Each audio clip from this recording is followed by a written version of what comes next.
We have something, this is a real estate story about, it's profiling different kinds of home buyers, first-timers, upgraders, and downsizers.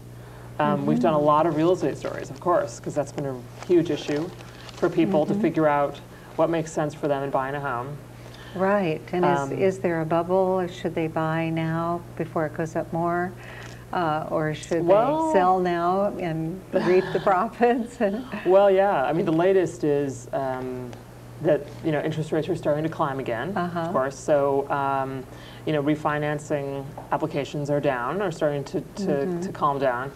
So we might see some slowing in that, but you need a crystal ball to really be able to predict exactly what's going to happen with the housing market, because it's just, you never know. Right. But what kind of conclusions were you able to come to? I know it was a couple weeks ago. Well, one thing that came out of this article were what I think all the people that I talked to told me, that I heard repeated a lot, was the importance of finding a broker or a real estate agent that you really can trust as much as you can, someone that you feel comfortable with. That kept coming up, and the importance of that, and really waiting and being patient until you found that person that you really believed had your best interests at heart and would really kind of go the distance to find you the house that you wanted. Another thing, that interesting thing that always comes up in these real estate stories is that first-time buyers in this market a lot of times start out with a really unrealistic idea of what they can afford. Sure.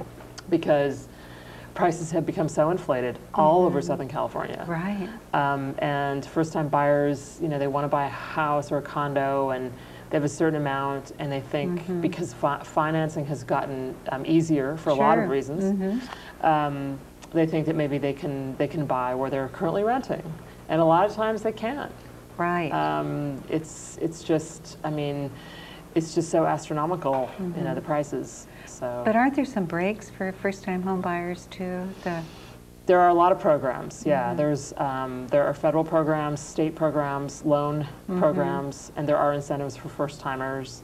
Some of those have restrictions. Some of those, one of the biggest like income restriction. Right. Yeah. So sometimes, and some of them have restrictions on the price of the home too. So I mean, in this market, with these prices, for some of the loans, you are priced out of certain areas, and so it kind of comes down to reach. You know, if you're willing to kind of move out. I talked to a couple of people for another article more recently, who had found housing in places like Palmdale, and if you're willing to really move out, the farther from the LA core, which logically, the easier it is. You know, and if you're willing to be flexible in terms of where you're living. You're gonna have much better chance of getting the funding.